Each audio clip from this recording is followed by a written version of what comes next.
Thank you for joining us. This is Ask the Zamboni Experts. My name is Don Zamboni, and I'm here with John Monteleone from US Ice Rinks Association. And we also have Marty Elliott, Doug Peters, and Scott Douglas. How you doing, John? Good. How are you, Don? Good, good. Tell us a little bit about your training and what your guys are up to lately. Well, kind of like everyone right now, just kind of fumbling along, figuring out how we best proceed in the current COVID-19 pandemic. But where US Ice Rinks has tried to just take a leadership role in the ice industry, and we've been creating online content over the past 8 weeks, try to get out to different ice rinks, ice facilities, and try to work with their staff as best we can. Obviously, you and I work together quite a bit with the IMEO class, but we've been doing our operations and risk management course online, including our human resource management class. And every week on Wednesdays, we do a Q&A with some of our instructors, and on Thursdays we do a focused roundtable conversation, various topics kind of that are pertinent for the industry right now. So one of the things the US Ice Rink Association does in partnership with the Ontario Recreation Facilities Association, so we offer a certified ice technician program, CIT, and it's made up of 3 different classes. There's a basic arena refrigeration class. There's also an ice making and painting technologies class, and then we have the IMEO class, the ice maintenance and equipment operation course. Those 3 classes taken together, about 75 hours of curriculum, and once someone's successfully completed that, they become a CIT. On the management side, we offer a certified rink administrator program, CRA. That's made up of 3 classes as well. Human resource management, operations and risk management, as well as our programming and marketing class. Those 3 classes taken together are roughly 60 hours of training. And once you've completed that, you become a CRA. If we have about 200 people right now in the industry that actually hold our certified ice rink manager professional designation, which is both the CIT and the CRA program taken together. About 140 hours of training goes into that professional designation. So, John, the video has become a powerful part of the teaching process. Are you using that more? And what's your view of using video in the future? Yeah, and that's a great question. I think something that I've seen, particularly from you guys on your website, the video content that you've put out there has been instrumental into kind of breaking down a difficult topic to explain someone without being around a machine. So, I've had the opportunity, in addition to all the classes that we teach, we do have some rinks that will ask us to come in and retrain their staff. And one of the first things we do is we'll hit the Zamboni website and go through all the videos there. From a simple educational standpoint, anyone that's working in a rink these days should really spend some time going through the websites and trying to learn what they can learn, particularly from the source. I think that's a pretty good way of keeping your staff fresh and knowledgeable, and it also helps to eliminate some of the bad information that's out there too. We've looked at trying to do a little bit more online right now to continue developing new operators, getting them from just driving the machine to actually understanding what they're doing while they're out there. And I think it'll be difficult to actually teach a full IMEO class online, for the simple fact that we like putting people in the seats, and we'd like having experienced operators go through the controls with them and teaching them what they need to do. So that part of it would be difficult to reproduce in an online format.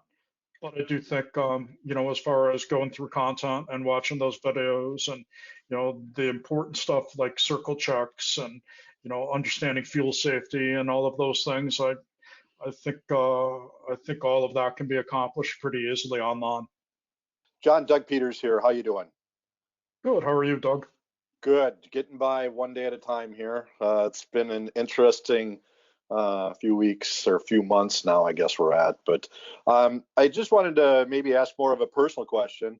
My recollection is correct. You're involved in baseball with some of your family, if that's correct. Maybe you could expound on some of the things that you like to do and that is outside of the job that you do with the organization. Sure. Well, I mean, right now with my kids both having their baseball seasons canceled, we've actually we take an hour every day, which is my lunch break. We head up to the field, and I've coached both my boys for baseball for 14-year-old. I guess I've been coaching him over 10 years now. So starting off in T-ball, so I'm still pulling coaching duty, but it's just the two of them, and it helps us kind of pass the time, and more importantly, it gives mom a break, and she gets the house to herself, which is nice for her for an hour every day. Yeah, it's got to be challenging. Fortunately for me, I'm onto the grandkid stage and don't have to worry about how to take care of kids and maintain job, that kind of thing. If you could also maybe expound a little bit on how you got your start with the organization and what your background is. Were you involved with ice rinks before you came to work for USIRA? So I started in the industry about 20 years ago. I was working for a property management company. It was the first ice rink I had ever managed. Prior to that, I'd worked inline hockey and indoor soccer, and I'm actually an aquatics guy by trade. I've always done recreation. I'm about over 30 years at this point in the recreation field.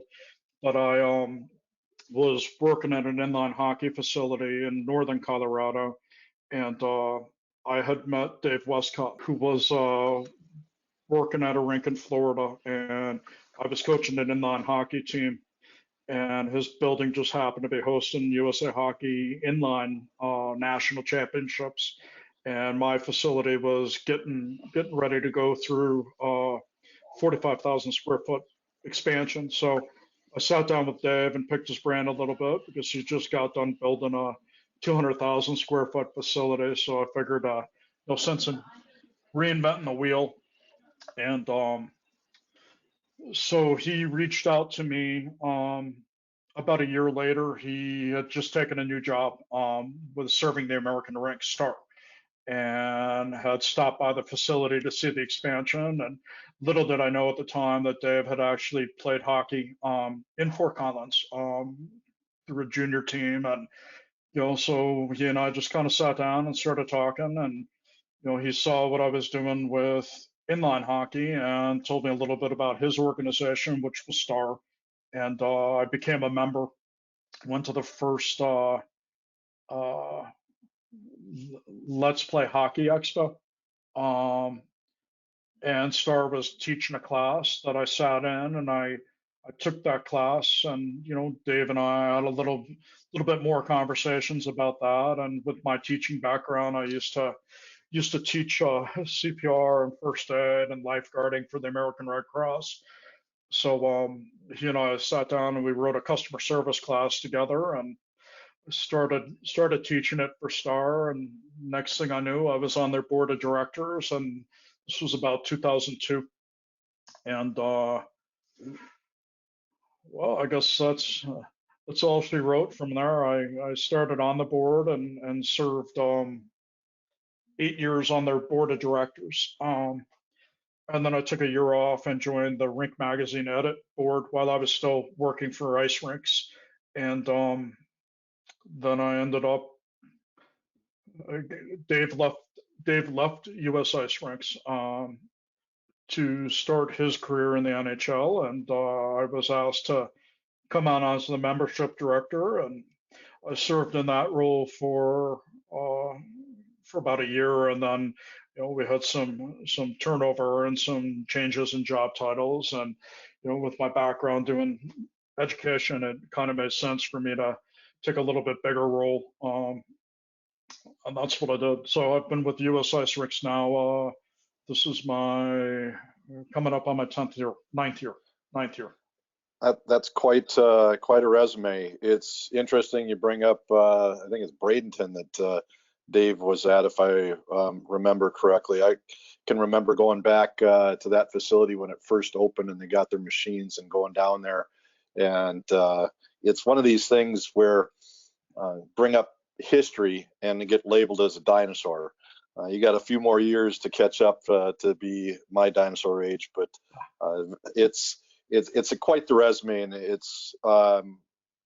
it shows at the classes that you put on how much time you've got invested in the industry and your passion for it, which is great. Another question I've got for you with regards to where we are today with the CV, what kind of things do you think are going to be challenges that ice rinks are going to be faced, not just from a standpoint of getting more guests to visit once they're able to be open back up, but what kind of challenges do you think the backside of the building people are going to be faced with, and what do you think STAR is going to be able to do to help them out with those increased items that they're going to have to address to make sure people feel comfortable in their facility? Well, and honestly, Doug, you kind of hit the nail on the head with that. We're getting people back to the rink that have to be comfortable. So we've been advocating, making sure your rinks are kept clean and you're doing the things like disinfecting, not just saying you're doing it. It's that whole broken windows effect. If you're familiar with that, you actually have to have staff out and about, actually physically cleaning something, and whether you're in a state that's going to require personal protective equipment be worn at all times, or just when you're cleaning, whatever that might be. But I think really making sure that you're following your state protocols and you're working hard, people will come back to the rinks, but they're not going to do that until they're comfortable. And even right now, they come up with a miracle cure, and how likely are you to go out, celebrate going to a fancy restaurant? I mean, most people still aren't comfortable with going out and about, even as states start to open up. So I think some of the things that a rink manager can do, or rink staff can do, is allow people to kind of take care of themselves while they're in the rink, in addition to everything else you're going to do. So things like hand sanitizing stations, even having a handy wipe station. If you think about going into the grocery store, not just 8 weeks ago, but they always had the handy wipe station there, and you're able to grab one and wipe down your handle. That to me goes a longer way than having someone stand there and say, well, we already wiped down the handle, so you don't need to worry about it. So for someone like me, yeah, I'd like to actually be able to do some of those things for myself. So even, when rinks are fully back open, a sanitizing station makes a lot of sense to me. Someone can grab their own rag, their own spray bottle, and, spray down a table and chairs and that type of stuff. If that's what it takes to make a customer comfortable, why wouldn't you do it? Yeah, you talked about the broken glass or broken window syndrome, and it's kind of like that with graffiti, where if you get rid of it right away, it's less chance of it coming back. And I think that it's really going to be people's perception. Perception is people's reality, and if they see the staff more present, more out there in taking on trying to put forth a clean facility for the guests to utilize, I think that it's not only going to make the government officials that are going to be coming out, possibly checking on rinks, but it's going to make the customers feel better about coming into the facilities. Yeah. So that's the crazy part about all of this is, right now, rink managers are, providing extra time for their staff to clean and do some of those things. And, geez, I wish it wouldn't have taken a pandemic to start doing those type of things. I mean, how many times do you guys hear, I've only got 10 minutes to do the ice, but now we're giving our guys 45 minutes to do the ice. And, that to me is just, I don't know, it's the way it probably should have always been, right? Yep, I think so. But it's a challenge. It's like trying to balance on a sword, being able to make enough revenue to keep a facility, which an ice rink is a very expensive entity, not only to operate, but to utilize, and still get everything done that you need to do. And some of the facilities and you see it probably much more so than I do, but some of the facilities that are out there, a lot of them were built in the 90s with the Mighty Duck boom, and they're approaching 30 years old. And that's time when challenges are going to be even more so. And the timing of this, I don't think ever would have been good, but it's certainly a more challenging time now. Mm-hmm. One other question that I've got for you is, do you see or have you seen anything as yet? I've been on a few of these phone calls and seeing a lot more things across the internet in regards to possible new devices to help facilities keep themselves clean. Do you see anything right now? One of the ones that I found kind of interesting was a drone that was going to be more so not in a community type rink, but maybe it could be utilized in that, but in a bigger building that would go out and spray some kind of disinfectant to try to provide a healthy environment. What are you seeing in your line?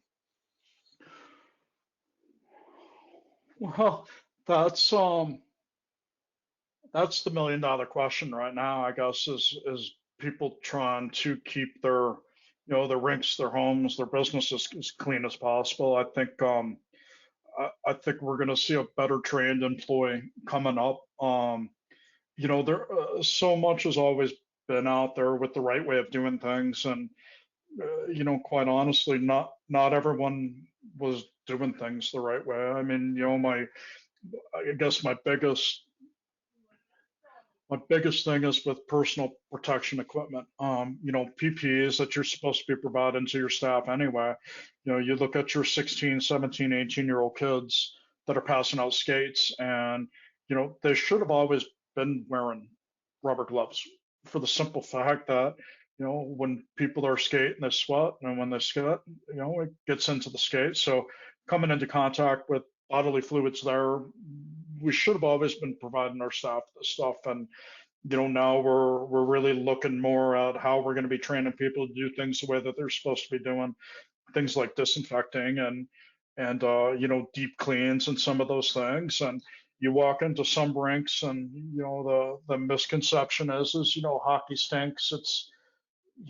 It's got that smell associated to it, and a kid puts his bag in a locker room and then pulls it out 20 minutes later, and that smell stays in there for a couple of days. Well, that smell wouldn't be in there if things like the locker room had proper airflow and if it was being cleaned correctly and some of those things. So I think I guess kind of in a roundabout way to answer your question, I think people just doing things that they're supposed to be doing will go a long way in mitigating your risk. So do you think that you're going to probably see in our industry more deep cleaning than what you've seen in the past on a much more regular basis? I think what we've seen, the content that we've put out on cleaning and things like that, I think people are more interested in self-educating themselves right now. I mean, if you think about everyone on this call, we've all spent, an hour or two every day online, pulling different information, different resources and things like that. I think a lot of rink managers have done that too.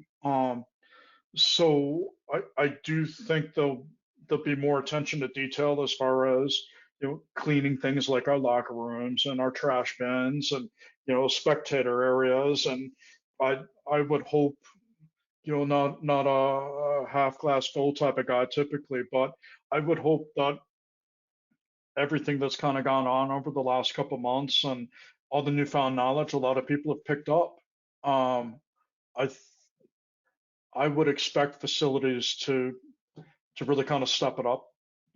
I think everyone has that ability now, and I think everyone realizes the importance for that, not just from a public perception, but from a public health and safety perspective.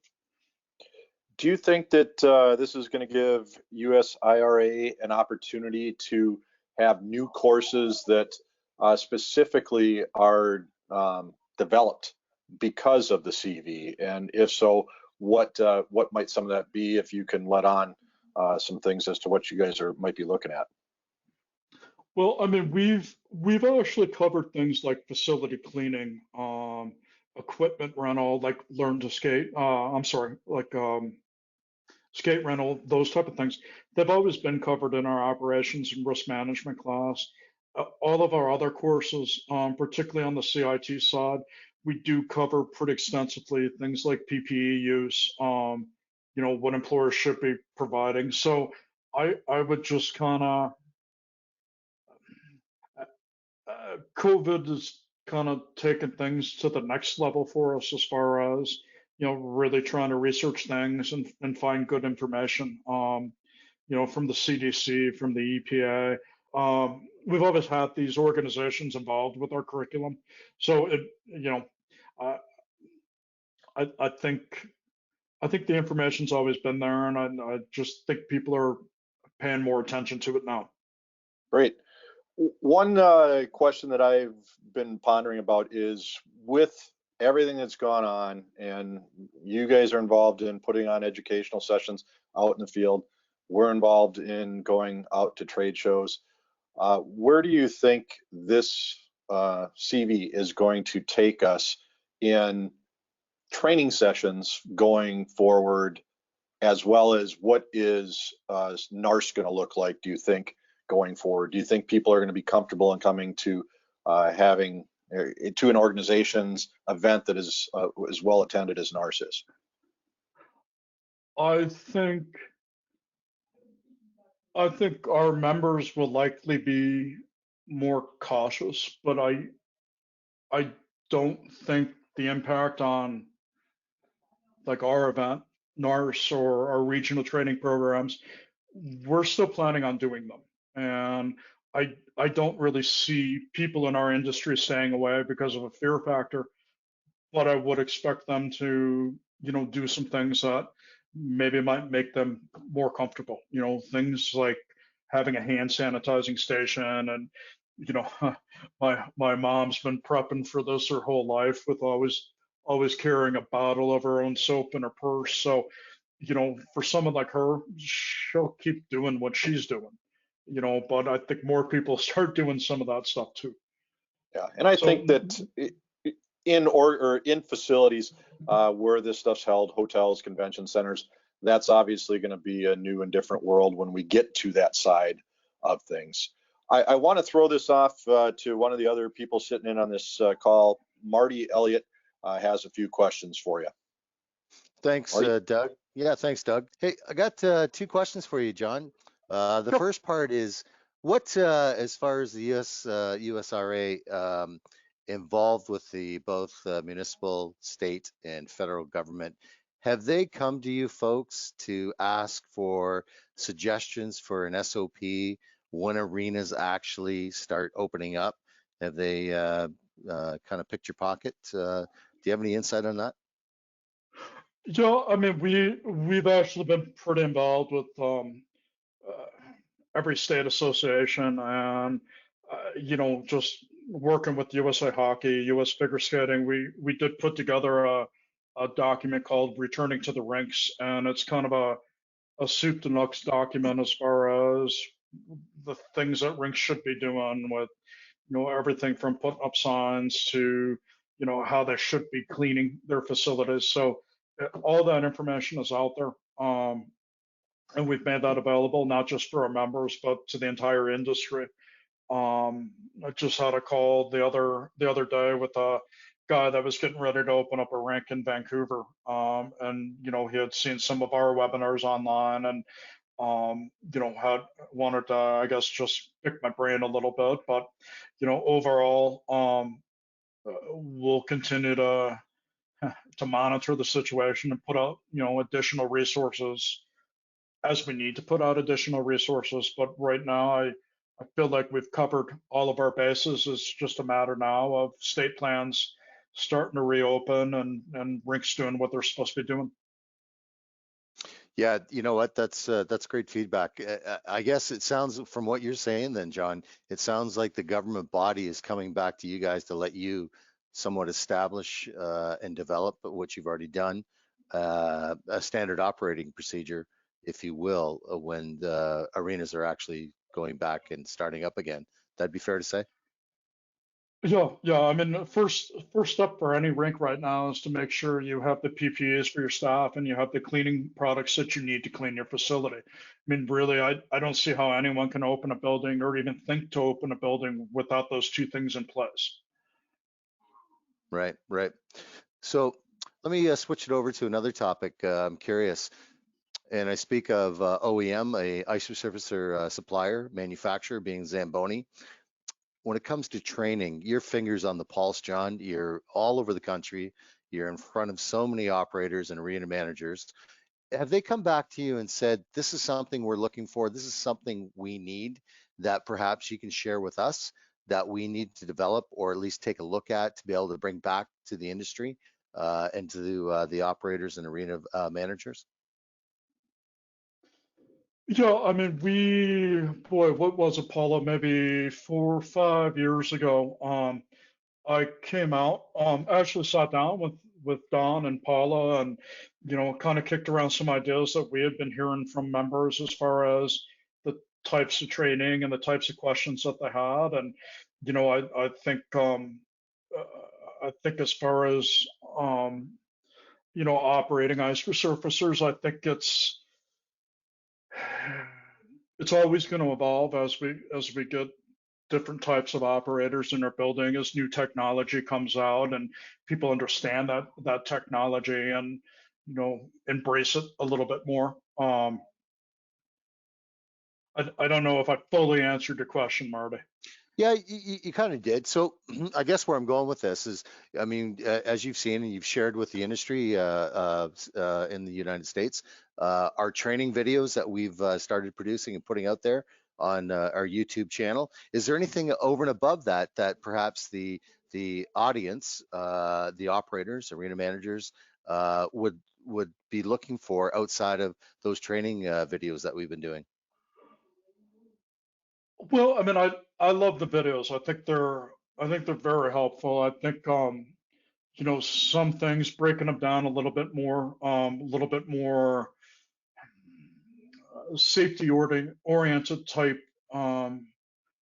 training video is great. I mean, the first thing I have, a new driver, before I put him on a machine, first thing he's going to do is he's going to watch a circle check video and understand how the machine actually works. And I think the content you guys have put out definitely accomplishes that. For me, from taking my first class as a new operator, I had such a great experience because I had never driven a Zamboni, let alone seen one up close, before I started working in an ice rink. And I took the IMEO class about a week before I started at my um, first rink, and I had Terry Pichet was my on ice instructor, and Dave Westcott. I think that was one of the first IMEO classes he actually taught. Um, so actually not picking up any bad habits probably helped me a little bit. But then seeing different instructors and how they teach, and one thing that stuck out with me, David always kind of told me how you can determine your down pressure. But then actually seeing Don do it in front of everyone with a tape measure and explaining how to actually do that. And Don, I don't know if you remember, I took a video of it. And that was, I think, one of our first videos that we actually used in a class to kind of show everyone what we were talking about, not just tell them. Well, that's really good to have you say that. Well, I actually specifically remember that class. You and I were we were in Everett, Washington. Marty, do you have any other questions that you might want to ask? We did a podcast with the technical director of ORFA, Terry Pichet, a couple weeks ago, and the question I asked him, and I'm going to ask you the same question: what amount of liability is your association willing to take on based on what the government is requesting and what they're putting out there for these arenas to come back and play? I mean, it's a very delicate question with a delicate answer, but it's one that needs to be asked because there's some serious things that are going on. I mean, up here in Canada, our government is able to trace back right to the source of somebody being contacted by COVID-19. How is your association going to deal with this moving forward in the U.S.? That's a good question. I stumped you. Sorry, dude.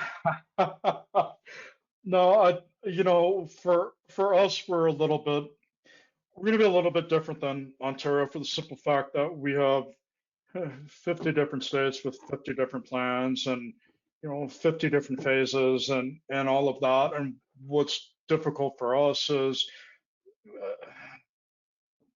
to address a rink in Colorado. It might be a totally different conversation than a rink in Wyoming, and how you move on and move forward and do these things. And all we can really do is put out best practices and encourage people to follow their state protocols. But other than that, I'm not quite sure what else we can do as an organization. We can't do it for them. All we can do is try to provide the best resources, the best guidance that we can. That makes sense. Yeah, sure. I mean, just making suggestions. That's exactly what I was hoping you were going to say. Because I mean, nobody wants to take on that liability, and you said it as best as possible that it is a suggestion. It's not an SOP unless the government, both municipal, state, and federal, put it into black and white. So yeah, perfect. John, I'm going to go on a slightly different tangent here and ask for your opinion. This is kind of a little poke in the ribs for Mr. Kelleher. What is your take personally on whether pros should be in the Olympic Games? And do you feel that 2022 is going to happen in Beijing with either professional athletes playing or amateurs playing on the hockey side of things? Boy, well, I mean, kind of whether the Olympics happens, I think it's going to be kind of the same thing that the local rink folk are dealing with too. If the confidence isn't there, the athletes aren't going to be. So I'd be disappointed if the Olympics didn't happen. But at the same time, I'm glad I'm not the one that's responsible for making that decision.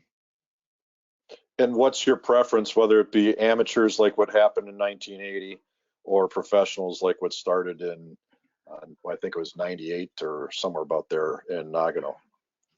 Well, keep it in mind that one of the organizations that that I work for is USA Hockey. I love watching amateur athletes. I love watching professional athletes.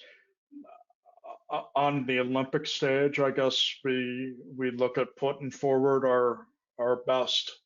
So whether that's a professional athlete or an amateur athlete, I'd just expect to have us put forth our best team.